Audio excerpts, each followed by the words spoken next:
আমি কালকে touch mobile যখন আছে আমি ব্যবহার করতে জানি না ভালো, তো ইউটিউবে একটু দেখলাম। তো এক বক্তা সাহেব বলছেন কাজ্জাব বিন ইবলিস। তা আমি চিনতে পারছি না যে কাজ্জাব বিন ইবলিস কে। তার বিরুদ্ধে উনি খুব আলোচনা করছেন, কাজ্জাব বিন ইবলিস। তো পরে আমি এটা খুব মনে এটা করতে পারলাম যে এটা হলো রাজ্জাক বিন ইউসুফ, এর বলছে কাজ্জাব বিন ইবলিস। বক্তারা খুব খুশি, সব মানে সবাই খুশি। কিন্তু এই কথাটা রাজ্জাক বিন ইউসুফ আমার দলের লোক না, বা আমি তার দল করি না, তা আপনারা জানেন। কিন্তু আমার কথা হচ্ছে যে কোরআন কি বলে। কোরআন এইভাবে কোনো মানুষের সমালোচনা করার অনুমতি দেয়নি। কোরআন বলছে ওয়ালা তানাবাজু বিল আলকাব, তোমরা কোনো মানুষকে খারাপ উপাধিতে ডাকবে না।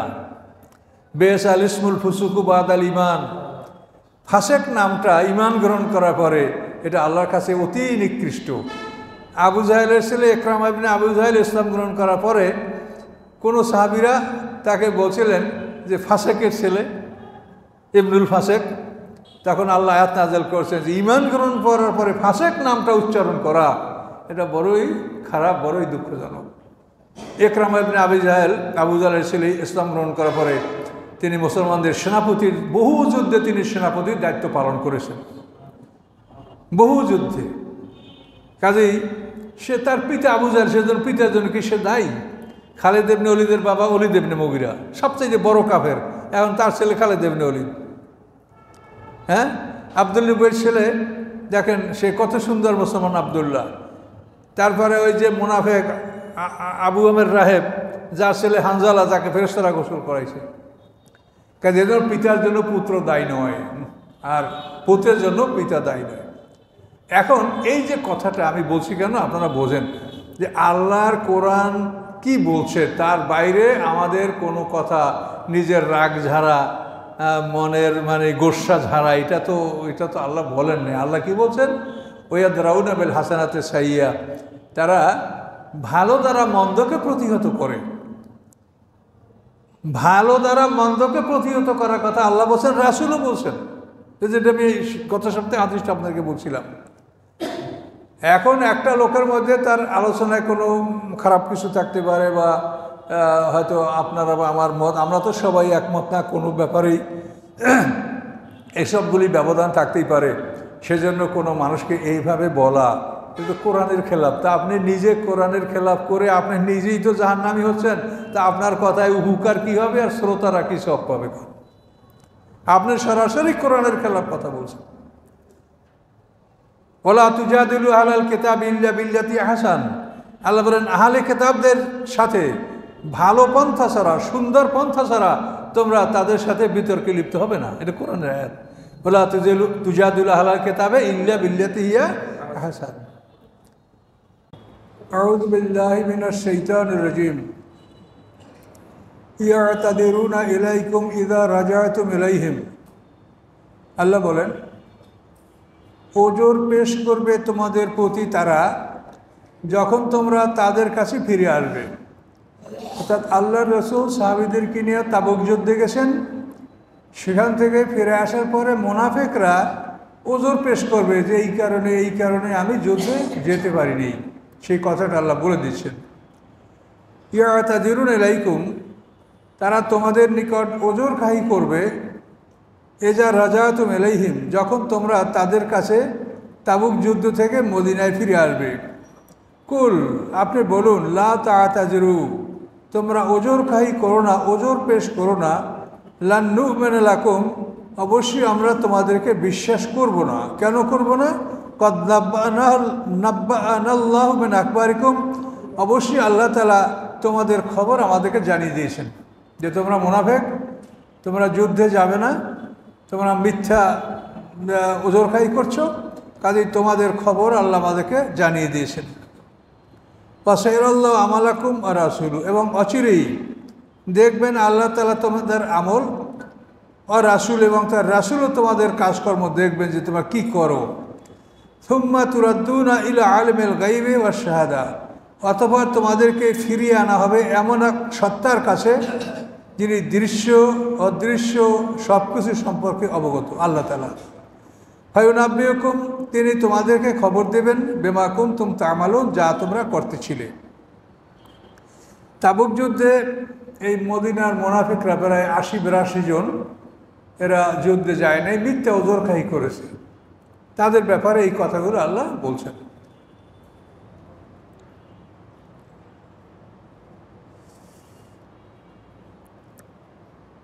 সায়াহলিফুনা বিল্লাহি লাকুম, আল্লাহ বলেন অচিরেই তারা শপথ করবে তোমাদের উদ্দেশ্যে, ইযান কালাবতুম ইলাইহিম, যখন তোমরা ফিরে আসবে তাদের কাছে, লিতুরিদু আনহুম, যাতে তোমরা তাদের থেকে ফিরে থাকো, তাদেরকে শাস্তি না দাও। তো আল্লাহ বলেন ফারিদু আনহুম, তাদের থেকে তোমরা ফিরে থাকো, ইন্নাহুম রিজসুন, নিশ্চয়ই তারা নাপাক, ও মাওয়াম জাহান্নাম, এবং এদের ঠিকানা জাহান্নাম, জাযাম বিমা কানু ইয়াকসিবুন, এটা পুরস্কার তাদের ওই সব কিছুর যা তারা উপার্জন করেছে। রাসূল সাল্লাল্লাহু আলাইহি ওয়াসাল্লাম কঠিন গরমে যুদ্ধে গেলেন, আর তোমরা বাড়িতে বসে থাকছো, মিথ্যা ওজরখাই করছো। কাজে পরিণামটা আল্লাহ কি বললেন, যে এদের ঠিকানা জাহান্নাম। আল্লাহ রসুলের ডাকে যারা সাড়া দেয় না, তাদের জন্য মুক্তি নাই, তাদের ঠিকানা জাহান্নাম। ইয়াহলিফুনা লাকুম লিতারদাউ আনহুম, তারা তোমাদের সাথে শপথ করছে, লিতুরিদু আনহুম, যাতে তোমরা তাদের থেকে ফিরে থাকো, তাদের ব্যাপারে জিজ্ঞাসাবাদ না করো, তাদের উপরে তোমরা কোনো বিচার বা কোনো জরিমানা তোমরা না করো। ফাইন তারদাউ আনহুম ফাইনাল্লাহা লা ইয়ারদাল কওমিল ফাসিকিন। আল্লাহ বলেন ইয়াহলিফুনা লাকুম, তারা তোমাদের সামনে শপথ করছে, লিতারদাউ আনহুম, যাতে তোমরা তাদের প্রতি সন্তুষ্ট থাকো, তোমরা যাতে তাদের প্রতি সন্তুষ্ট থাকো, এই জন্য তারা কসম করে বলছে যে আমাদের এই ওজর ছিল, এই ওজর ছিল। আল্লাহ বলেন ফাইন তারদাউ আনহুম, যদি তোমরা তাদের প্রতি সন্তুষ্ট হও, ফাইনাল্লাহা লা ইয়ারদা আনিল কওমিল ফাসিকিন, নিশ্চয়ই আল্লাহ তাআলা ফাসিক সম্প্রদায়ের প্রতি সন্তুষ্ট হবেন না। এই মুনাফিকদের সম্পর্কে আল্লাহ তাআলা এইসব কথাগুলো বলছেন। তো জিহাদ ফি সাবিলিল্লাহ আল্লাহর কাছে সবচেয়ে প্রিয়তম আমল, কিন্তু এখন পৃথিবীতে এই সুযোগ আপনার আমার নাই। তার কারণে এই জিহাদ ফি সাবিলিল্লাহ যুদ্ধের বিষয়টা, এটা রাষ্ট্র নিয়ন্ত্রণ করছে। কাজে এটা ব্যক্তিগতভাবে যে মানুষ উদ্যোগী হইয়া জিহাদে যাবে, এই ব্যবস্থা, এই সুযোগ এখন পৃথিবীতে নাই। পৃথিবীর সমস্ত রাষ্ট্রগুলি সৈন্য সংরক্ষণ করে, তাদেরকে বেতন দেয়, প্রশিক্ষণ দেয়, তাদের জন্য অস্ত্র সংগ্রহ করে। আর এখন যে সমস্ত অস্ত্র, যে সমস্ত প্রশিক্ষণ লাগে যুদ্ধের জন্য, এটা কোনো ব্যক্তির পক্ষে এগুলো অর্জন করা সম্ভব না। এজন্য বহু ব্যয়বহুল এইগুলো বিষয়, অস্ত্রও ব্যয়বহুল এবং এই প্রশিক্ষণ ট্রেনিং এটা অনেক ব্যয়বহুল। কাজে এই জন্য এগুলি এখন আর ব্যক্তির উপরে নাই। তারপরও আমরা অন্যার বিরুদ্ধে কথা বলবো এবং যারা জিহাদ করে তাদের পক্ষ আমরা সমর্থন করব, এবং যে সমস্যা সেটা আমরা আল্লাহর কাছে বলবো। যে এখন পৃথিবীটা যারা নিয়ন্ত্রণ করছে, তারা এইভাবে পৃথিবী পরিচালনার আইন তারা করে রেখেছে। আমরা মুসলমান, আমাদের এগুলি কিছু করার নাই। তার কারণ আমরা মুসলমানরা, আমাদের যে অবস্থাটা যদি আপনারা দেখেন, খুবই দুঃখজনক যে আজকে মুসলমানরা, সারা পৃথিবীর মুসলমান, তো 56টা রাষ্ট্র মুসলমানদের, এই 56টা রাষ্ট্র মুসলমানদের, তার মধ্যে এখন মুসলমানদের উপরে যে নির্যাতন হচ্ছে, মুসলমানরা তার ব্যাপারে কোনো সক্রিয় ভূমিকা পালন করছে না। একমাত্র ইরান কিছুটা হুমকি দিচ্ছে বা কিছুটা কাজও করছে, কিন্তু মুসলমানদের 56টা রাষ্ট্র, ক্ষুদ্র একটা ইহুদি রাষ্ট্র, ইহুদিদের পৃথিবীতে আর দ্বিতীয় কোনো রাষ্ট্র নাই, ওই একটাই। কাজে আজকে তারা পৃথিবীর মুসলমানদের অত্যাচার করে যাচ্ছে, এর কোনো প্রতিকার আমরা করছি না। আমরা আনন্দ উল্লাস করছি, আমরা অপব্যয় করে বেড়াচ্ছি। তো এগুলি আল্লাহর কাছে সব আমরা হিসাবের সম্মুখীন হব। কাজে এখন আমরা এই জিহাদের বিষয়টা, আমরা যে অবস্থাটার উপরে আছি, এটা আল্লাহর কাছেই বলতে হবে যে পৃথিবীতে আমরা অনেকগুলি ফরজ আমরা পালন করতে পারছি না, কোরআনের অনেক বিধান আমরা মানতে পারছি না, মানার কোনো সুযোগ নাই। আপনারা সবাই জানেন চোরের বিচার হাত কাটা, কিন্তু এখন কি পৃথিবীর কেউ কোনো মুসলমান চোরের বিচারে হাত কাটতে পারবে? আপনারা জানেন ডাকাতের বিচার ডান হাত বাম পা কাটা, কিন্তু এটা আপনি করতে পারবেন? আপনারা জানেন জেনার বিচার যদি অবিবাহিত হাতে 100 পিটান, 100 পিটান আগে মরে গেলে বাকি পিটান কবর উপর মারতে হবে দাফন করার পর।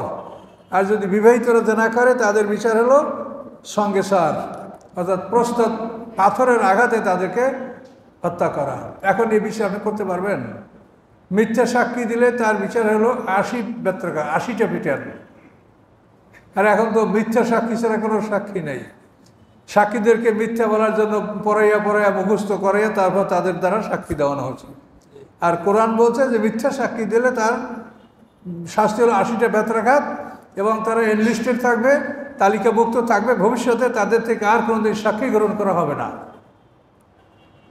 এই যে আইন কানুন আল্লাহর, যে কোনো বিচারের ক্ষেত্রে সাক্ষী লাগবে 2 জন, একমাত্র জেনার বিচারে সাক্ষী 4 জন, আর সমস্ত ক্ষেত্রে সাক্ষী হবে মাত্র 2 জন। 2 জন সাক্ষী যদি সাক্ষী দেয় তাহলেই রায় দেয়া যাবে। কিন্তু বর্তমান সমাজে দেখেন 10 জন, 20 জন, 25 জন, 30 জন সাক্ষী নেওয়া হচ্ছে। কিন্তু ইসলাম এটা বলছে যে 2 জন সাক্ষী নেওয়া হবে। এই 2 জন সাক্ষীর মধ্যে যদি খেয়ানাত অনুভব করা যায় বা তাদের মধ্যে মানে মিথ্যা এটা অনুভব করা যায়, তাহলে সাক্ষী পাল্টাইতে পারবেন। 2 জনের পরিবর্তে অন্য 2 জন আপনি সাক্ষী মানতে পারবেন, কিন্তু আপনার সাক্ষী 2 এর বেশি লাগবে না। তো এইভাবে আল্লাহ যে বিধান, এগুলি অনেক ফরজ বিধান আমরা মানতে পারছি না। এর একমাত্র কারণ আমরা সারা বিশ্বের মুসলমানরা ঐক্যবদ্ধ নই, এবং সারা বিশ্বের মুসলমানরা রাজতন্ত্র, এই রাজতন্ত্র হযরত আলী রাদিয়াল্লাহু তাআলা আনহু সিফফিনের যুদ্ধে পরাজিত হওয়ার পরে এই পৃথিবীতে রাজতন্ত্র শুরু হয়েছে। সেই রাজতন্ত্র এখন পর্যন্ত পৃথিবীতে চলছে। সূরা জুমারে একটা আয়াত আছে, ইন্নাকা মাইয়িতুন ওয়া ইন্নাহুম মাইয়িতুন ওয়া ইন্নাহুম মাইয়িতুন সুম্মা ইন্নাকুম ইনদা রাব্বিকা তাকতাসিমুন। আল্লাহ বলেন ইন্নাকুম মাইয়িতুন ওয়া ইন্নাহুম মাইয়িতুন, তোমরাও মরবে ওরাও মরবে, তারপরে তোমরা রবের কাছে ঝগড়া করবে। সাহাবীরা বলে আমরা রবের কাছে ঝগড়া করবো কি নিয়া? আমাদের এক আল্লাহ, এক রাসূল, এক কিতাব, রবের কাছে আমরা ঝগড়া করবো কি নিয়া? কিন্তু সাহাবীরা ইয়াতে তাফসিরে বলেন যে সিফফিনের যুদ্ধের পরে আমরা বুঝতে পারছি যে আমরা আল্লাহর সামনে কি নিয়ে তর্ক বিতর্ক করব, যে তোমরা কি করে হযরত ওসমান রাদিকে হত্যা করলে, কি করে তোমরা হযরত আলী রাদির বিরুদ্ধে যুদ্ধ করলে, এটা তোমাদেরকে সেদিন তর্ক বিতর্ক করে যুক্তিতর্ক স্থাপন করে এটা তোমাদের এই সুযোগ আল্লাহ দিবেন। তোমাদের পক্ষে কি যুক্তি আছে, তোমরা আলীর বিরুদ্ধে কেন যুদ্ধ করলে? এগুলি বড় কঠিন বিষয়। দেখেন, আবু বকর সিদ্দিক প্রথম খলিফা। আবু বকর সিদ্দিকের কথা যদি ওই সময় সাহাবীরা না মানত, তো ওই সময় ইসলাম বিপদগ্রস্ত হতো। আবু বকর সিদ্দিক যখন দেখলেন ভণ্ড নবীদের দাবিদার ইয়ামামায় তারা বিশাল শক্তি সমাবেশ করেছে, একদল জাকাত দিতে অস্বীকার করেছে, একদল মোরতাদ হয়েছে, ওসামার যুদ্ধটা পেন্ডিং রয়েছে, এই সব বিষয় নিয়ে আবু বকর সিদ্দিক বললেন যে এই যুদ্ধগুলো আমাদের করতে হবে। সাহাবায়ে কেরামরা বললেন আমাদেরকে সময় দেওয়া হোক, আল্লাহ রসুল আমাদের মাঝে নাই, এখনই আমরা করব না, এদের আমার সময় দেন। আবু বকর সিদ্দিক বলেন সময় দেওয়া হবে না, যুদ্ধ করতে হবে, যদি তোমরা না করো আমি একা করব। এই বলে উনি ঘোড়ার উপরে সওয়ার হলেন এবং বললেন যে আমি একা যুদ্ধগুলি করবো। তাই সবাই তাকে ঘিরে ধরেছে, আপনার হাতে আমরা বয়াত গ্রহণ করছি, আপনার কথা মানব, আপনার পিছনে নামাজ পড়বো, আপনার আদেশে আমরা তলোয়ার পরিচালনা করব। বয়াতটা হতো বায়াইতু ইয়াদে আবি বকর আলা সালাতি ওয়াস সাইফ, যে আমি আবু বকর সিদ্দিকের হাতে এই মর্মে বয়াত গ্রহণ করছি যে আমি তার পিছনে নামাজ পড়ব এবং তার অনুসারে তার হুকুমে আমি তলোয়ার পরিচালনা করব। এইটা ছিল বয়াত, সালাত এবং সাইফ। এখন তারা আবু বকর সিদ্দিক ঘিরে ধরলেন, ধরার পরে ওইখানে বসে আবু বকর সিদ্দিক সব ফয়সালা করে দিলেন যে জাকাত দিতে যারা অস্বীকার করে তাদের বিরুদ্ধে আমি নিজে যুদ্ধে যাব। ইয়ামামার যুদ্ধে খালিদ ইবনে ওলীদ, মুসান্না এবং অন্যান্য সেনাপতিরা সেখানে যাবে। তারপরে যারা মোরতাদ হয়ে গেছে তাদের বিরুদ্ধে আলা হাজরামি সেনাপতি, তার নেতৃত্বে যুদ্ধ হবে। এবং ওসামার যুদ্ধ যেটা বসরায় মুসলমানদেরকে হত্যা করা হয়েছে, মুসলমান দুধ হত্যা করা হয়েছিল, সেইখানে সেই যুদ্ধে ওসামা বিন জায়েদ যাবেন। এই ফয়সালা করে আবু বকর সিদ্দিক একসঙ্গে সব জায়গায় সৈন্য পাঠিয়ে দিলেন এবং সমস্ত যুদ্ধে মুসলমানরা জয়যুক্ত হলো। যুদ্ধের থেকে ফেরার পরে সবাই বলছে যে আবু বকর সিদ্দিক ঠিক ছিলেন। ওমর ফারুকও বলেন, সেও কিন্তু অবকাশ চাইছিলেন সময় দাও, কিন্তু যুদ্ধ থেকে ফিরে সবাই বলেন আবু বকর সিদ্দিক ঠিক ছিলেন। এই আবু বকর সিদ্দিকের কথা মানার কারণে সেদিন ইসলাম রক্ষা পেয়েছে।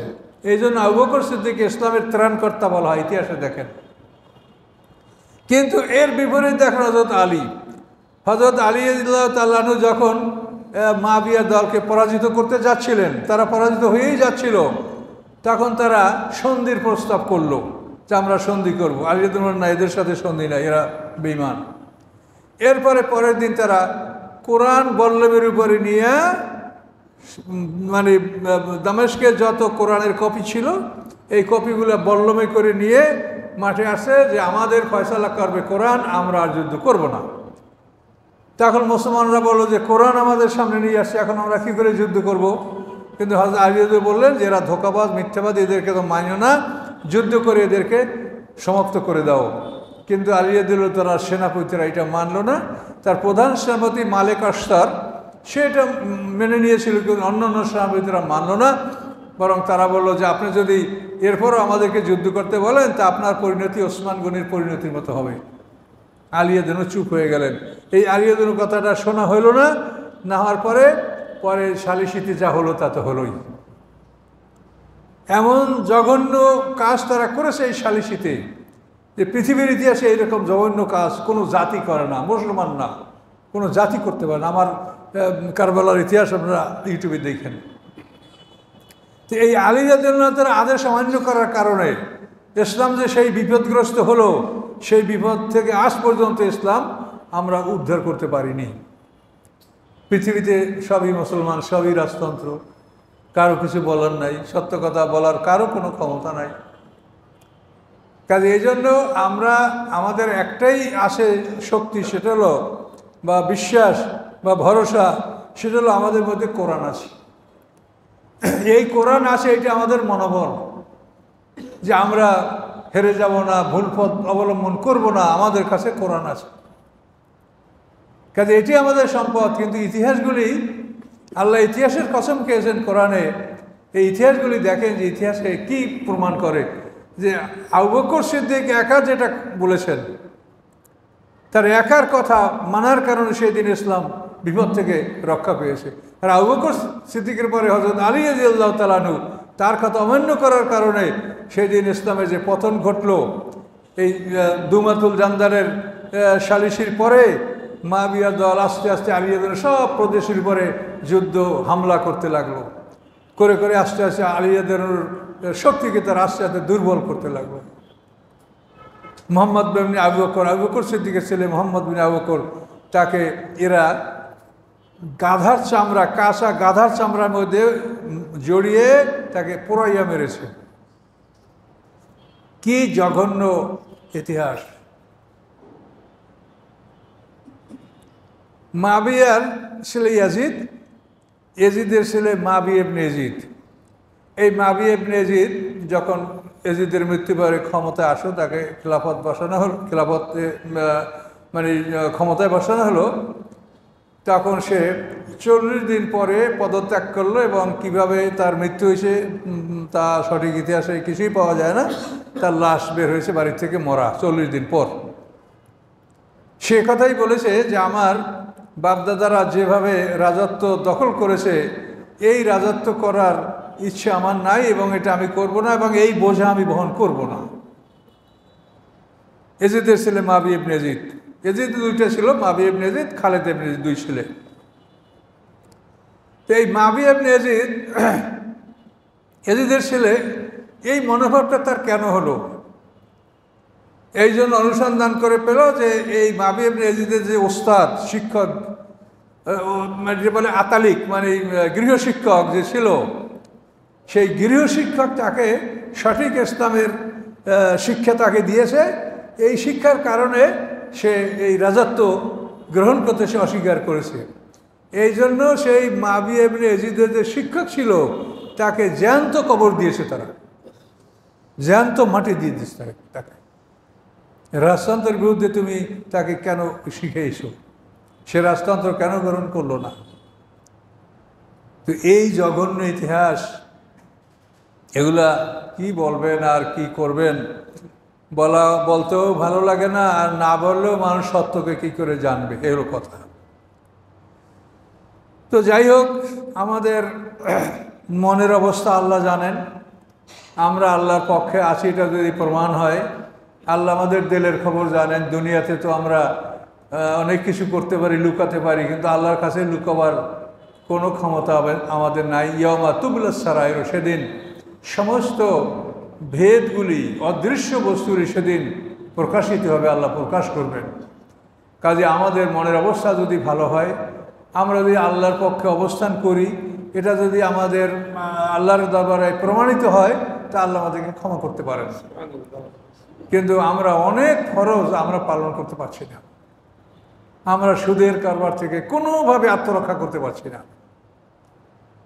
আপনি যেভাবেই যান, আপনাকে সুদ পরিশোধ না করে কোনো একটা পণ্য আপনি কিনতে পারছেন না। কি করবেন আপনি?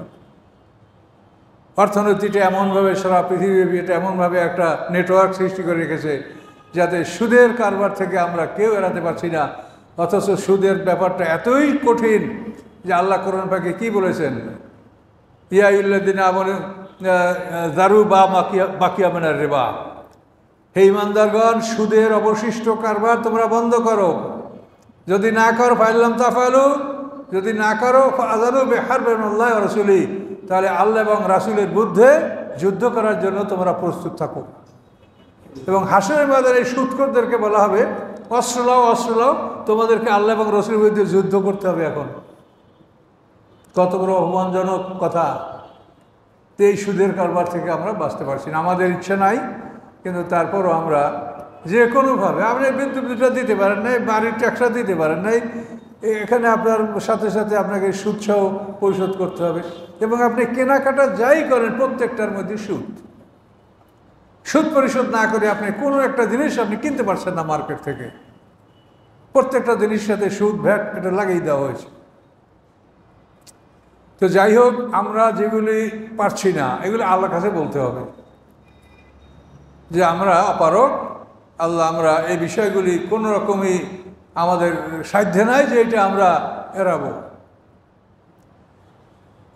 এরকম কতগুলি আইন কানুন, সেক্ষেত্রেও আমরা আমাদের ক্ষমতার বাইরে যে আমরা সেই আল্লাহ ছাড়া মানবরচিত আইন আমরা মানতে বাধ্য হচ্ছি।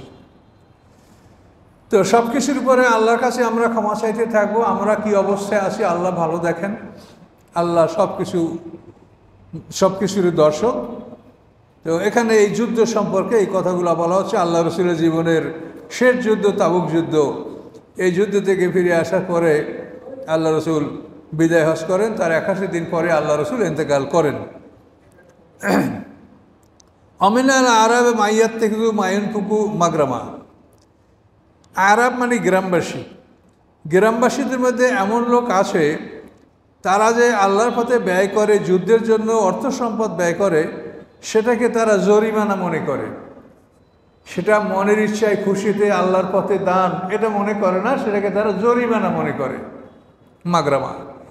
ওইয়া তারাব্বাসু দায়রা, এবং অপেক্ষা করে তোমাদের ব্যাপারে কালের বিপর্যয়। দাওয়ারা মানে কালের বিপর্যয়, তোমাদের উপরে কালের বিপর্যয় আসুক, তোমরা পরাজিত হও, ধ্বংস হও, এটা তারা অপেক্ষা করে। আল্লাহ বলেন আলাইহিম দায়রাতুসসু, তাদের উপরে নিকৃষ্ট কালের বিপর্যয় তাদের উপরে আসবে, মুসলমানদের উপরে আসবে না। আল্লাহু সামিউন আলিম, আল্লাহ তাআলা সব কিছু শোনেন, সব কিছু সম্পর্কে তিনি অবগত রয়েছেন।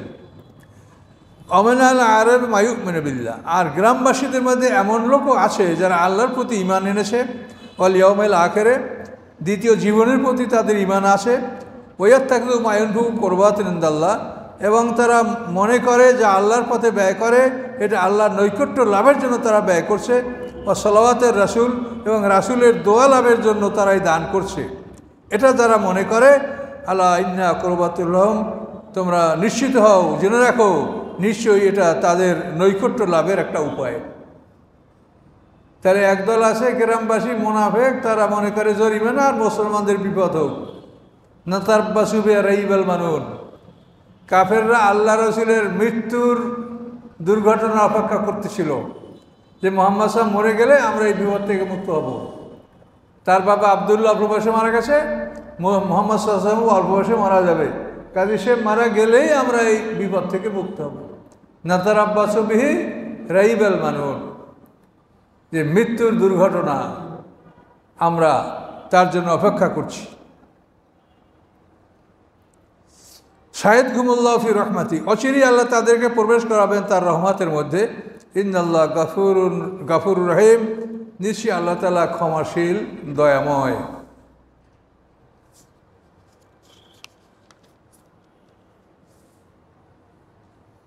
আস-সাবিকুন আউয়ালুনা মিনাল মুহাজিরিন ওয়াল আনসারি, সাবিকুন মানে অগ্রবর্তী, আউয়ালুন মানে প্রথমবর্তী, যারা অগ্রবর্তী, যারা প্রথমবর্তী। মিনাল মুহাজিরিন ওয়াল আনসারি, মুহাজিরদের মধ্যে হতে এবং আনসারদের মধ্যে হতে। আনসারদের মধ্যে হতে যারা প্রথমবর্তী, যারা অগ্রবর্তী, যারা আগে ঈমান এনেছে। আল্লাযীনা আত্তাবাহুম, এবং যারা তাদের অনুকরণ করেছে বিহসানেন, স্বেচ্ছায় নিষ্ঠার সাথে। রাদিয়াল্লাহু আনহুম, আল্লাহ তাদের প্রতি সন্তুষ্ট। ও রাদুয়ান, এবং তারাও আল্লাহর প্রতি সন্তুষ্ট। ওয়া'আদ্দা লাহুম জান্নাত, প্রস্তুত রেখেছেন তাদের জন্য আল্লাহ তাআলা জান্নাত। তাজরি তাহতাল আনহার, প্রবাহিত হচ্ছে সেই জান্নাতের তলদেশ থেকে নহর। খালিদিনা ফিহা আবাদা, অনন্তকাল থাকবে তারা উহার মধ্যে, চিরকাল। জালিকাল ফাউজুল আযীম, এটা সবচাইতে বড় জয়যুক্ততা। এখন সাবেকুন আউয়ালুন এরা কারা? ইমানের সর্বপ্রথম ইমান আনছে বিবি খাদিজা রাদিয়াল্লাহু তাআলা আনহা। এরপরে ইমান আনছে হযরত আলী রাদিয়াল্লাহু তাআলা আনহু। তারপরে ওই ঘরে ওসামা ইবনে যায়েদ ইবনে হারেসা, আল্লাহ রসুলের মুক্ত কৃতদাস, যে যাকে রাসূলের ছেলে বলে মনে করা হতো, যায়েদ ইবনে মুহাম্মদ বলা হতো। তো এই যায়েদ ইবনে হারেসা, তার বিবি খাদিজা, হযরত আলী, যায়েদ ইবনে হারেসা। এরপরে হযরত আবু বকর সিদ্দিক রাদিয়াল্লাহু তাআলা আনহু। আবু বকর সিদ্দিক রাদিয়াল্লাহু তাআলা ইসলাম গ্রহণ করার পরে আরবের খ্যাতমান 5 ব্যক্তি, হযরত তালহা, হযরত জুবায়ের, সাদ ইবনে আবি ওয়াক্কাস, আব্দুর রহমান ইবনে আওফ এবং ওসমান গনি, এই 5 ব্যক্তি, এরা সবাই জ্ঞানী, ধনী। এদেরকে আবু বকর সিদ্দিক ডাকলেন, ডেকে বললেন যে এই অবস্থা, মুহাম্মদ সাল্লাল্লাহু আলাইহি ওয়াসাল্লাম তো এইভাবে একটা নূতন দিন সম্পর্কে আমাদেরকে দাওয়াত দিয়েছে, এখন তোমাদের কি মতামত? তা আবু বকর সিদ্দিক খুব জ্ঞানী মানুষ ছিলেন, তার কথা এই লোকগুলো একমত হয়ে গেল যে তাহলে আপনার সাথে আমরা একমত, তাহলে চলো। এই লোকগুলো নিয়ে আবু বকর সিদ্দিক আল্লাহ রসুলের কাছে গেলেন। যাওয়ার পরে এই 5 জন লোক ঈমান আনলেন। এরা হলো আস-সাবিকুন আউয়ালুন, মুহাজিরদের মধ্যে। এরা পরবর্তীতে হিজরত করছে, এই জন্য এরা মুহাজির। আর আনসারদের মধ্যে সাদ ইবনে উবাদা, যে আকাবার সন্ধি হয়েছিল, আকাবার সন্ধি, একাদশ, দ্বাদশ, ত্রয়োদশ, 3টে সন্ধি। এই আকাবার সন্ধিতে, প্রথম আকাবার সন্ধিতে সাদ ইবনে উবাদা ইসলাম গ্রহণ করেছেন, এলো খাজরাজ গোত্রের নেতা। দ্বিতীয় আকাবার সন্ধিতে তারা 12 জন আসছিলেন ইয়াসরিব থেকে মক্কাতে, তারা ইসলাম গ্রহণ করেছেন এবং তারা মুসাব ইবনে উমাইরকে আল্লাহ রসুলের কাছ থেকে নিয়ে গেছিলেন মদিনায় ইসলাম প্রশিক্ষণের জন্য। এই মুসাব ইবনে উমাইর মদিনায় গিয়া হযরত আসাদ ইবনে জুরারার বাড়িতে মেহমান হন এবং সেখানে বসে তিনি ইসলামের দাওয়াত দিতে থাকেন। এবং সাদ ইবনে মুআজ, আনসারদের নেতা, আওস গোত্রের নেতা, তিনি যখন ইসলাম গ্রহণ করলেন, গ্রহণ করার পরে তার জাতির কাছে তিনি গিয়ে বললেন যে আমি তোমাদের নেতা, তো আমি তোমাদের সাথে কথা বলবো না, তোমাদের সাথে আমার কথা বলা হারাম যতক্ষণ পর্যন্ত তোমরা মুহাম্মদ সাল্লাল্লাহু আলাইহি ওয়াসাল্লাম ঈমান না আনো। আর আমি যে ঈমান এনেছি এইটা তোমরা যদি স্বীকার না করো, তাহলে তোমাদের সাথে আমার কথা বলা হারাম।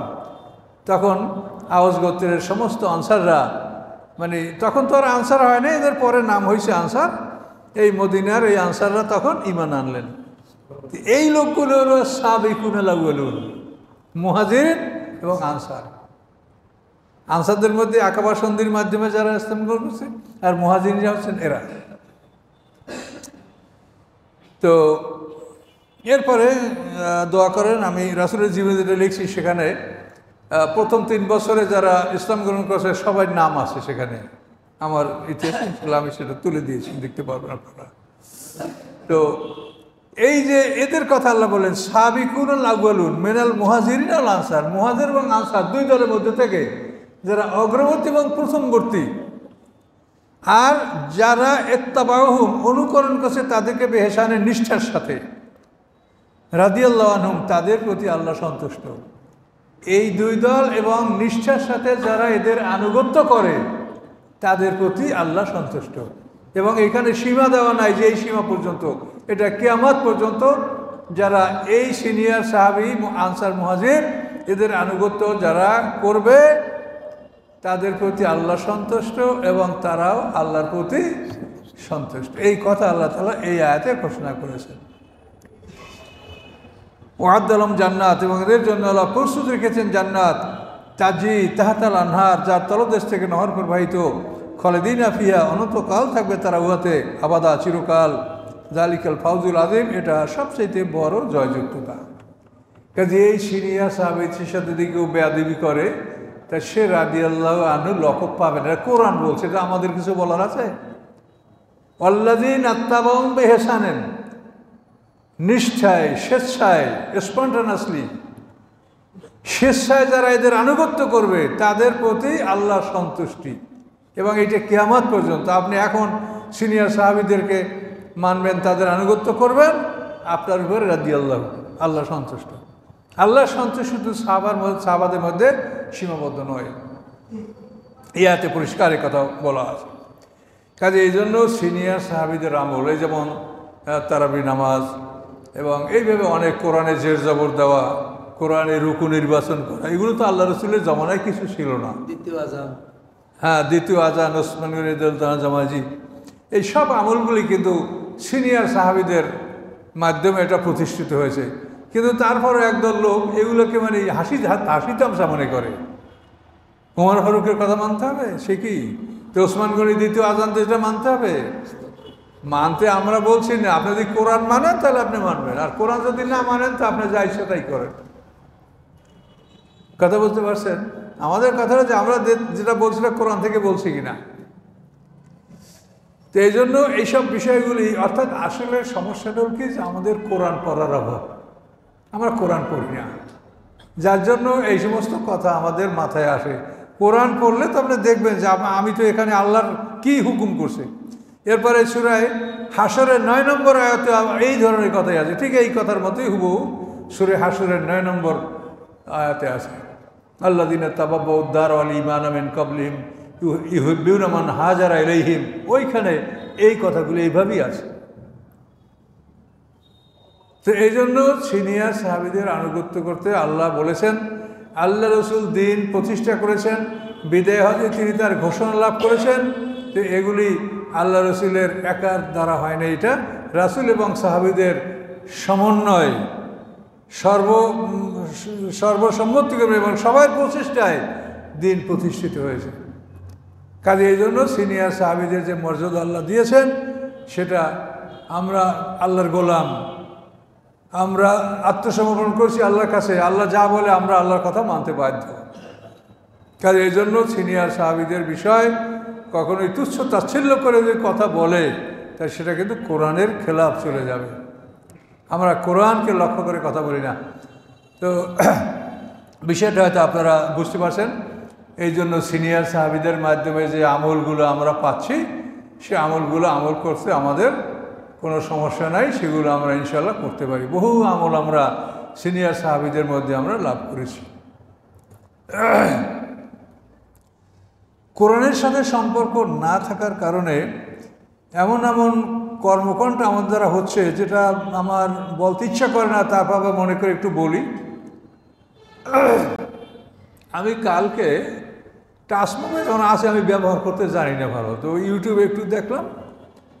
তো এক বক্তা সাহেব বলছেন কাযযাব বিন ইবলিস। তা আমি চিনতে পারছি না যে কাযযাব বিন ইবলিস কে।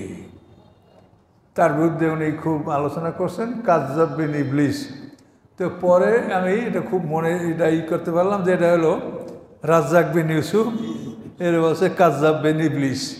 বক্তারা খুব খুশি, সব মানে সবাই খুশি। কিন্তু এই কথাটা রাজ্জাক বিন ইউসুফ আমার দলের লোক না, বা আমি তার দল করি না, তা আপনারা জানেন। কিন্তু আমার কথা হচ্ছে যে কোরআন কি বলে। কোরআন এইভাবে কোনো মানুষের সমালোচনা করার অনুমতি দেয়নি। কোরআন বলছে ওয়ালা তানাবাজু বিল আলকাব, তোমরা কোনো মানুষকে খারাপ উপাধিতে ডাকবে না। বেস আল ইসমুল ফুসুকু বাদাল ইমান, ফাসেক নামটা ইমান গ্রহণ করার পরে এটা আল্লাহর কাছে অতি নিকৃষ্ট। আবু জাহেলের ছেলে ইকরামা ইবনে আবু জাহেল ইসলাম গ্রহণ করার পরে কোনো সাহাবীরা তাকে বলছিলেন যে ফাসেকের ছেলে, ইবনুল ফাসেক। তখন আল্লাহ আয়াত নাযিল করছেন যে ঈমান গ্রহণ করার পরে ফাসেক নামটা উচ্চারণ করা এটা বড়ই খারাপ, বড়ই দুঃখজনক। ইকরামা ইবনে আবু জাহেলের ছেলে ইসলাম গ্রহণ করার পরে তিনি মুসলমানদের সেনাপতির, বহু যুদ্ধে তিনি সেনাপতির দায়িত্ব পালন করেছেন, বহু যুদ্ধে। কাজেই সে তার পিতা আবু জাহেল, সেজন্য পিতার জন্য কি সে দায়ী? খালিদ ইবনে ওলীদের বাবা ওলীদ ইবনে মুগীরা সবচেয়ে বড় কাফের, এখন তার ছেলে খালিদ ইবনে ওলীদ। হ্যাঁ, আব্দুল নবীর ছেলে দেখেন সে কত সুন্দর মুসলমান আবদুল্লাহ। তারপরে ওই যে মুনাফেক আবু আমের রাহেব, যার ছেলে হানজালা, যাকে ফেরেশতারা গোসল করাইছে। কাজে এদের পিতার জন্য পুত্র দায়ী নয়, আর পুত্রের জন্য পিতা দায়ী নয়। এখন এই যে কথাটা আমি বলছি কেন আপনারা বোঝেন যে আল্লাহর কোরআন কি বলছে, তার বাইরে আমাদের কোনো কথা নিজের রাগ ঝাড়া, মনের মানে গোস্বা ঝাড়া, এটা তো আল্লাহ বলেন না। আল্লাহ কি বলছেন? ওয়ায়াদরাউনা বিল হাসানাতে সাইয়্যা, তারা ভালো দ্বারা মন্দকে প্রতিহত করে। ভালো দ্বারা মন্দকে প্রতিহত করার কথা আল্লাহ বলছেন, রাসূলও বলছেন, যেটা আমি গত সপ্তাহে হাদিসটা আপনাকে বলছিলাম।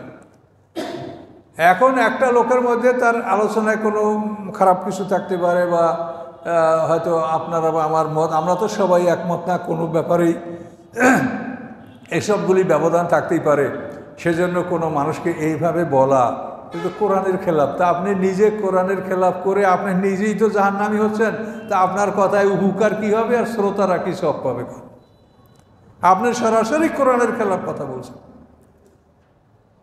ওয়ালা তুজাদিলু আহলাল কিতাবি ইল্লা বিল্লাতি আহসান, আল্লাহ বলেন আহলে কিতাবদের সাথে ভালো পন্থা ছাড়া, সুন্দর পন্থা ছাড়া তোমরা তাদের সাথে বিতর্কে লিপ্ত হবে না। এটা কোরআনের আয়াত। ওয়ালা তুজাদিলু আহলাল কিতাবি ইল্লা বিল্লাতি হিয়া আহসান। তো এখন দেখেন যে আল্লাহর কোরআন যেটা বলছে যে তোমাকে গালি দিলে তুমি কখনোই গালির পরিবর্তে গালি দিতে পারবে না। তোমাকে মারলে, পিটাইলে, জখম করলে, খুন করলে তুমি আর প্রতিশোধ নিতে পারবে, কিন্তু গালি দিলে তার কোনো প্রতিশোধ নিতে পারবে না। তাহলে এখন আমরা নিজেরাই যদি কোরআনের খেলাফ কথা বলি, আল্লাহ কোরআনের সব কথা পরিষ্কার বলেছেন, উদু ইলা সাবিলি রাব্বিকা বিল হিকমাতি, আল্লাহর পথে মানুষকে ডাকো জ্ঞান দ্বারা, বিজ্ঞান দ্বারা, আল মাউইজাতুল হাসানাতে, উত্তম নসিহতের মাধ্যমে, ওয়া জাদিলহুম বিল্লাতি আহসান, এবং তাদের সাথে উত্তম পন্থায় তুমি তর্ক বিতর্ক করো। সে ভুল বলছে, আপনি যুক্তি তর্ক স্থাপন করে তার ভুলটা প্রমাণ করে দিবেন।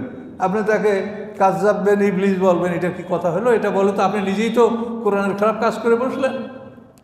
কাজে আমরা এটা বলছি এই জন্য যে এটা আমরা না বললে বলবে কে? এটা আমাদের বলা কর্তব্য, আপনারা যাই মনে করেন। কাজে এই ধরনের কথাবার্তা এর থেকে আপনারা বিরত থাকেন। আপনারা কোরআন পড়েন, কোরআনের দিকে আসেন, আর মাথা ঠান্ডা করেন। আপনি রাগ করে কাউকে হেদায়েত করতে পারবেন না।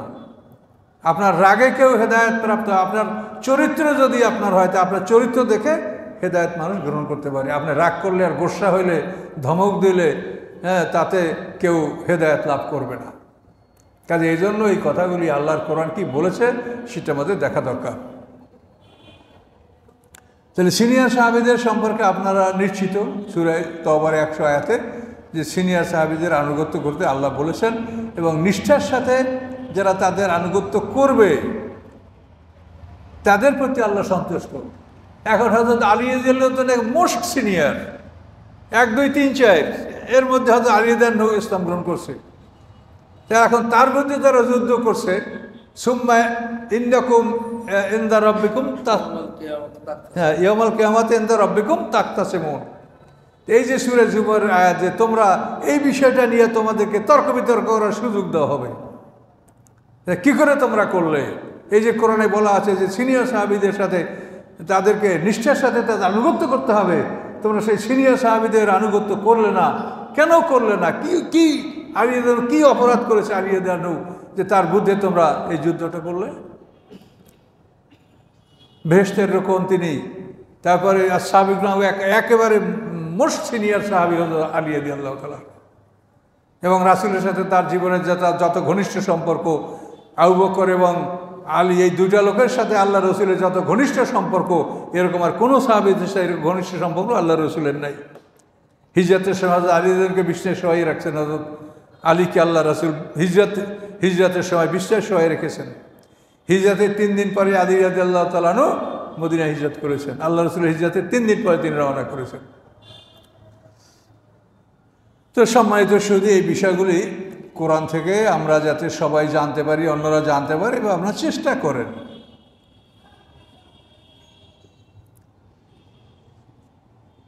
অমিম্মান হাওলাকুম মিনাল আরাবে মুনাফিকুন, আর তোমাদের আশপাশে গ্রামবাসীদের মধ্যে অনেক মুনাফিক আছে। এই মুনাফিক বলছেন গ্রামবাসীরই বেশি মুনাফিক হয়, শহরের লোক মুনাফিক কম হয়। কথা বলতে পারছেন? পৃথিবীতে কোনো নবী রসুল গ্রামে আসে নাই, নবী রসুল সবসময় শহরে আসে। কথা বলতে পারছেন? শহরের লোক গ্রামের লোকের চাইতে তুলনামূলক অনেক ভালো, এর মধ্যে মুনাফিকই কম, তারা মিথ্যা বলে কম শহরের লোকেরা। তো এই জন্য আল্লাহ বলেন গ্রামবাসীদের মধ্যে অনেক মুনাফিক লোক আছে। অমেনা আলেল মদিনাতে, আর মদিনায় বসবাসকারীদের মধ্যেও মুনাফিক আছে। যেন আব্দুল্লাহ উবাই অন্যান্যরা মদিনায় ছিল। মারাদু আলান নিফাক, তারা চরম মুনাফিকের মধ্যে লিপ্ত হয়েছিল। লা তা'লামুহুম, হে রাসূল আপনি তাদেরকে জানেন না। নাহনু না'লাম, আমি তাদেরকে জানি। সানুয়াযুব মাররাতাইনে, আমি তাদেরকে দুবার শাস্তি দিব। এই দুবার শাস্তি হলো, একবার হলো পৃথিবীতে শাস্তি, দ্বিতীয়বার হলো মৃত্যুর পর তাদের শাস্তি, তৃতীয়বার সুম্মা ইউরাদ্দুনা আযাবিন আযীম, তৃতীয়বার তাদেরকে বড় শাস্তির দিক নিয়ে যাওয়া হবে বিচারের পরে। তাহলে এই আযাবে, এই আয়াতে কিন্তু কবর আযাব প্রমাণিত, যে তাদেরকে দুবার শাস্তি দেওয়ার পরে কঠিন শাস্তির দিক নিয়ে যাওয়া হবে। তো প্রথম শাস্তি হলো দুনিয়ায় তাদেরকে অপমান, তাদেরকে শাস্তি দেওয়া, তাদেরকে বিভিন্ন রকম তুচ্ছ তাচ্ছিল্য করা। তাদেরকে হত্যা করা হয় নাই, আল্লাহ রাসূল হত্যা করেন নাই, কিন্তু তাদেরকে অপমান করেছে যথেষ্ট। তাদেরকে কোনো কোনো সময় মসজিদ থেকে বের করে দেওয়া হয়েছে। তাহলে দুনিয়ায় তাদের শাস্তি, মৃত্যুর পরে শাস্তি। মৃত্যুর পরে বারজাকে যে আমরা থাকবো, এখানে দুটো জায়গা, একটা হলো ইল্লিন, একটা সিজিন। যারা জান্নাতি লোক তারা ইল্লিনে থাকবে, যারা জাহান্নামী তারা সিজিনে থাকবে। এই সিজিনটা কোথায়, ইল্লিন কোথায়, এর কোনো ব্যাখ্যা আমাদের কাছে নাই, এটা আমরা বলতে পারছি না। এই কথাটাকে আমি এতটুকু বলছি যে আপনারা কবর আযাব না বলে এটা আযাবে বারজাক বলেন, বারজাকের আযাব। বারজাক মানে পর্দার আড়ে জগৎ, এবং কোরআনে পরিষ্কার অমিন ওয়ারাইহিম বারজাকুন ইলা ইয়াউমিল কিয়ামা, তাদের সামনে কিয়ামত পর্যন্ত বারজাক। এখন যদি বারজাক বলেন, তাহলে যেই তোমরা হও বারজাকে সবাই ঢুকছো। ইহুদিরা মরার পরে বারজাকে, খ্রিস্টানরা বারজাকে, বৌদ্ধরা বারজাকে, হিন্দুরা বারজাকে। আর যদি বলো কবর, তাহলে শুধু মুসলমানরা কবরে, আর পৃথিবীর 895-600 কোটি মানুষ কবরের বাইরে। তাহলে ওদেরকে আপনি শাস্তির আওতায় আনতে পারছেন না।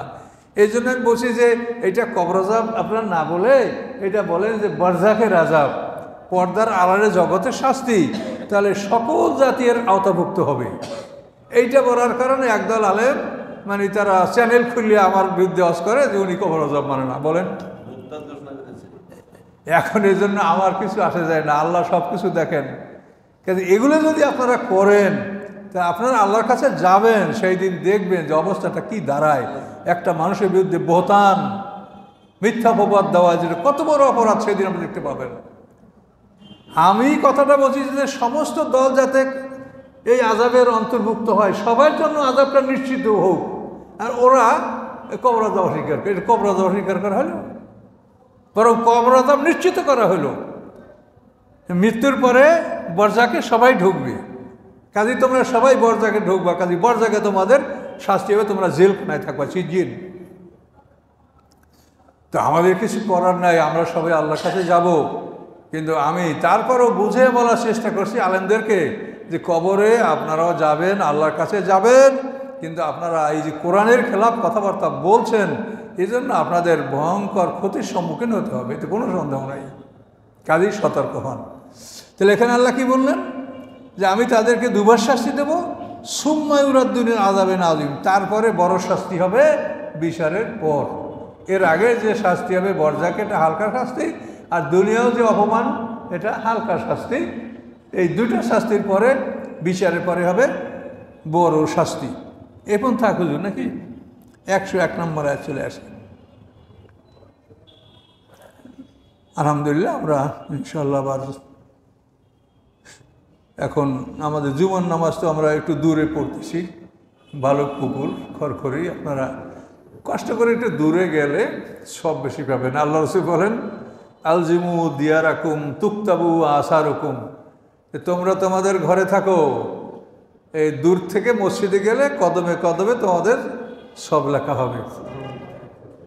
মানে মদিনার মসজিদের পাশে একটা জায়গা খালি হয়েছিল, তো অন্য লোকেরা দূরে তারা বলছে আমরা এখানে আসবো, হুজুর বলছেন না এখানে আইসো না, তোমরা দূর থেকে মসজিদে আসো, সব বেশি পাবে। তো এগুলিতে কোনো সন্দেহ নাই, এগুলি সত্য কথা। তা আমরা 101 নম্বর আয়াত পর্যন্ত চলে আসছি। আস্তাগফিরুল্লাহ আল্লাযী লা ইলাহা ইল্লা হুয়াল হাইয়ুল কাইয়্যুম ওয়া আতুবু ইলাইহি লা হাওলা ওয়া লা কুওয়াতা ইল্লা বিল্লাহিল আলিয়্যিল আযীম। আল্লাহুম্মা সাল্লি আলা মুহাম্মাদ ওয়া আলা আলি মুহাম্মাদিন কামা সাল্লাইতা আলা ইব্রাহিম ওয়া আলা আলি ইব্রাহিম ইন্নাকা হামিদুম মাজিদ। আল্লাহুম্মা বারিক আলা মুহাম্মাদ ওয়া আলা আলি মুহাম্মাদিন কামা বারাকতা আলা ইব্রাহিম ওয়া আলা আলি ইব্রাহিম ইন্নাকা হামিদুম মাজিদ। আল্লাহুম্মা আমিন। ربنا ظلمنا أنفسنا وإن لم تغفر لنا وترحمنا لنكونن من الخاسرين. ربنا لا تزغ قلوبنا بعد إذ هديتنا وهب لنا من لدنك رحمة إنك أنت الوهاب. ربنا افرغ علينا صبرا وتوفنا مسلمين. ربنا افرغ علينا صبرا وثبت أقدامنا وانصرنا على القوم الكافرين. ربنا لا تؤاخذنا إن نسينا أو أخطأنا. ربنا ولا تحمل علينا إصرا كما حملته على الذين من قبلنا. ربنا ولا تحملنا ما لا طاقة لنا به واعف عنا واغفر لنا وارحمنا أنت مولانا فانصرنا على القوم الكافرين. سبحان ربك رب العزة عما يصفون. سلام على المرسلين. الحمد لله رب العالمين. السلام عليكم.